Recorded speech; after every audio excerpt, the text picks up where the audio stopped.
لیکن وقت اس کی قدر ہر ایک کو کرنا ضروری ہے، اور اسی لیے قرآن نے غافلوں میں سے نہ ہونے کے بارے میں فرمایا۔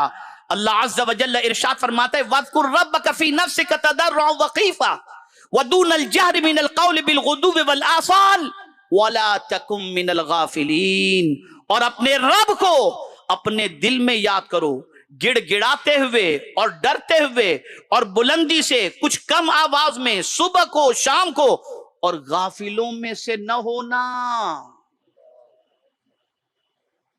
غافلوں میں سے نہ ہونا۔ تو غفلت کی چادر اتار کر پھینک دو، غفلت سے باہر نکل آؤ، اس لیے کہ قرآن کہہ رہا ہے وَلَا تَكُن مِّنَ الْغَافِلِينَ، غافلوں میں سے نہ ہو جاؤ۔ اور یہاں کچھ دوست ہی ایسے ہوتے ہیں جو غافل ہوتے ہیں، اور ان غافل دوستوں کے ساتھ آدمی اپنا ٹائم اسپینڈ کرتا ہے، آؤ تھوڑا کیرم کھیل لیتے ہیں، آؤ تھوڑا یہ کر لیتے ہیں، آؤ تھوڑا یہ کر لیتے ہیں، آؤ تھوڑا یہ کر لیتے ہیں، آؤ تھوڑا یہ کر لیتے ہیں۔ جائز جتنی تفریحات ہیں اس کے سلسلے میں اسلام نے نہیں روکا، لیکن تضیع اوقات سے اسلام نے روکا ہے، فضول چیزوں سے اسلام نے روکا ہے۔ اگر کوئی ایسا دوست ہے جس کا دل اللہ کے ذکر سے غافل ہے، اور جو تمہیں غفلت کا شکار کر دے، غافل بنا دے، تو کیا دوستی میں اس کی بات ماننی چاہیے؟ قربان جائیے میرے رب کی عظمت پر، ارشاد فرماتا ہے وَلَا تُطِعْ مَنْ أَغْفَلْنَا قَلْبَهُ عَنْ ذِكْرِنَا وَاتَّبَعَ هَوَاهُ وَكَانَ أَمْرُهُ فُرُطًا۔ قرآن کہتا ہے اور اس کا کہا نہ مانو جس کا دل ہم نے اپنی یاد سے غافل کر دیا، اور وہ اپنی خواہش کے پیچھے چلا، اور اس کا کام حد سے گزر گیا۔ ایسے لوگ جو غافل ہوتے ہیں وہ قرآن کے پیچھے نہیں چلتے، وہ شریعت کے پیچھے نہیں چلتے، وہ فائدے کو نہیں دیکھتے، بلکہ خواہش کے پیچھے پیچھے چل کر وہ اپنی زندگی گزارتے ہیں، حد کراس کر جاتے ہیں۔ قرآن نے کہا ان کی بات قطعی طور پر نہ ماننا۔ اور یہاں پر میں اگر سیدنا صدیق اکبر رضی اللہ المولا تبارک و تعالی عنہ کی دعا آپ کی سماعتوں کے حوالے نہ کروں تو مناسب نہ ہوگا۔ میں نے جب یہ دعا پڑھی تو ان کی سوچ پر قربان ہونے کو جی چاہا، اور اتنی اچھی سوچ ان کی کیوں نہ ہو، وہ تو یار غار مصطفیٰ تھے نا، وہ ثانی اثنین ہے نا۔ آپ اندازہ لگائیں، ان کی دعا کو ذرا سنیں تاکہ محسوس کر سکیں کہ کتنی عظیم دعا ہے ان کی۔ سیدنا صدیق اکبر رضی اللہ تعالیٰ عنہ دعا کرتے تھے اللہم لا تدعنا فی غمرت ولا تاخذنا علی غرت ولا تجعلنا من الغافلین۔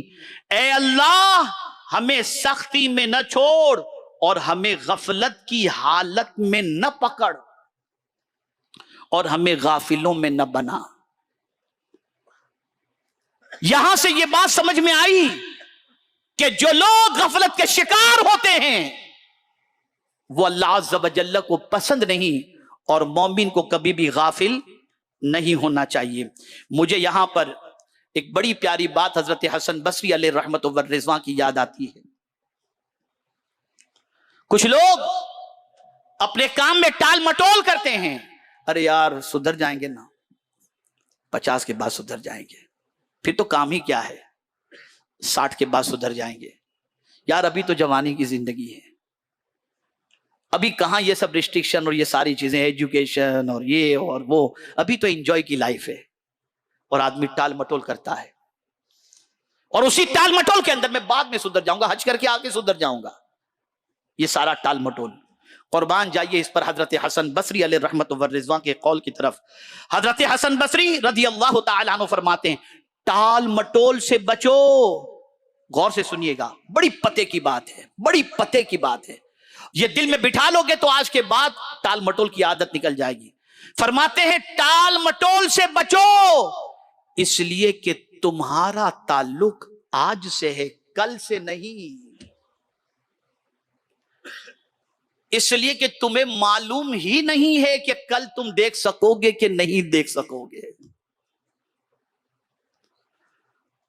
تو ٹال مٹول نہ کرو، آج ہی اپنا کام شروع کرو اور آج ہی سے اپنی زندگی کے اندر تبدیلی پیدا کرو.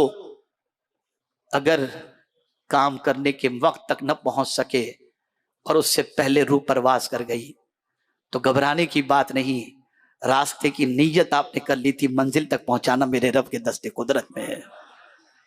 آپ جانتے ہیں ایک حاجی اگر گھر سے نکلا، وَمَن يَخْرُجْ مِن بَيْتِهِ مُهَاجِرًا إِلَى اللَّهِ وَرَسُولِهِ ثُمَّ يُدْرِكُهُ الْمَوْتُ فَقَدْ وَقَعَ أَجْرُهُ عَلَى اللَّهِ.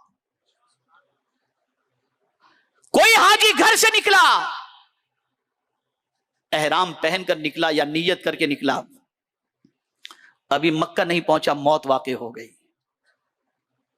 معلوم نہ تھا موت واقع ہو گئی تو جانتے ہو جاتا، توجہ چاہوں گا، پہنچ جاتا، حج کرتا، ایک حج لکھا جاتا، لیکن نکلا اللہ کی راہ میں اور مر گیا، موت آ گئی تو مولا ہر سال اس کے نام اعمال میں حج کا ثواب لکھ دیتا ہے کہ بندے تو میری طرف آنے کا ارادہ تو کر لیا تھا، تو نے ٹال مٹول تو نہیں کی، تیرا کام جتنا تھا تو کر، باقی میرا کام میں کر دوں گا. تو ٹال مٹول نہ کرو، آج سے بدل جاؤ. یہاں سے جانے کے بعد اپنے ٹائم کے بارے میں احتساب کرو کہ کوئی بھی وقت تمہارا ضائع تم انشاءاللہ نہیں کرو گے. میرے پیارے آقا صلی اللہ تعالی علیہ وسلم کے پیارے دیوان ہوں، ہمارا ٹائم ضائع کس وجہ سے ہوتا ہے؟ آلات جدیدہ کی وجہ سے. موبائل، آپ ذرا سوچو تو سے، ہم نے کوئی تحقیق کے میدان میں قدم نہیں بڑھایا، کوئی نئی چیز ہم نے کریٹ نہیں کی. زمانے میں ہم کتنے پیچھے ہیں، دنیا کہاں سے کہاں نکل گئی اور ہمیں دے دیا گیم.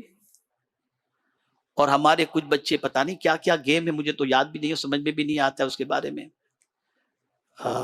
کون سا گیم وہ کھیلتے؟ پب جی. ہمارے کچھ نوجوان پوری پوری رات پب جی کھیلتے ہیں، پتہ نہیں کیا کیا گیم نکلی ہے. اب رمی اور یہ اور وہ سب چل رہا ہے، بس جلدی پیسے بناؤ. کیا کر رہے ہو تم؟ کس طرف جا رہے ہو؟ کیا تمہاری جوانی اسی لیے ہے؟ تو خبردار، ضرورت سے زیادہ آلات جدیدہ کا استعمال، یعنی تم موبائل کا، انٹرنیٹ کا استعمال ضرورت جتنا ہی کرو، ضرورت سے زائد اس کا استعمال قطعی طور پر نہ کرو. اس لیے کہ قیامت میں وقت کے بارے میں بھی اللہ عز و جل ہم سے سوال پوچھے گا. اب جو بات عرض کرنے جا رہا ہوں، اللہ والوں کے نزدیک وقت کی کتنی اہمیت ہے، ذرا سنو اور اپنی زندگی کو سنوارو. حضرت سیدنا عبداللہ ابن مسعود رضی اللہ تعالی عنہ کا قول ہے. کون ہے حضرت عبداللہ ابن مسعود؟ جلیل القدر صحابی. جب کوفہ والوں نے حضرت عبداللہ ابن مسعود کو سیدنا فاروق اعظم سے طلب کیا اور کہا کہ ہمیں عبداللہ ابن مسعود دے دو، تو فاروق اعظم نے فرمایا میں تو اپنے یہاں ان کی ضرورت زیادہ محسوس کرتا ہوں، لیکن اپنی ضرورت پر تمہاری ضرورت کو فوقیت دیتا ہوں، لے جاؤ عبداللہ ابن مسعود کو. اور پھر جب مولا علی کوفہ پہنچے تو یہی حضرت عبداللہ ابن مسعود ہیں کہ کوفہ پہنچنے کے بعد انہوں نے اتنے علماء تیار کیے کہ صرف مولا علی کے استقبال کے لیے 4000 علماء کرام تشریف لے گئے. تو مولا علی نے فرمایا اے عبداللہ، تو نے تو کوفہ کو علم سے بھر دیا ہے. یہ ہیں حضرت عبداللہ ابن مسعود، یہ ہیں حضرت عبداللہ ابن مسعود. اب ان کا قول، میں نے یہ عظمت اس کے لیے بتائی تاکہ ان کی قول کی اہمیت آپ کے سامنے آئے. حضرت عبداللہ ابن مسعود رضی اللہ تعالی عنہ کا قول ہے، مجھے کسی چیز پر اتنی شرمندگی نہیں ہوئی. ہوتی ہے نا کسی چیز پر شرمندگی، کوئی کام کر لیا، کوئی غلطی ہو گئی تو شرمندگی، لیکن ان کی سوچ دیکھیے. فرماتے مجھے کسی شے پر ایسی شرمندگی نہیں ہوئی جس طرح اس دن پر ہوگی جس دن کا سورج غروب ہوا اور میں نے کوئی اچھا کام نہیں کیا.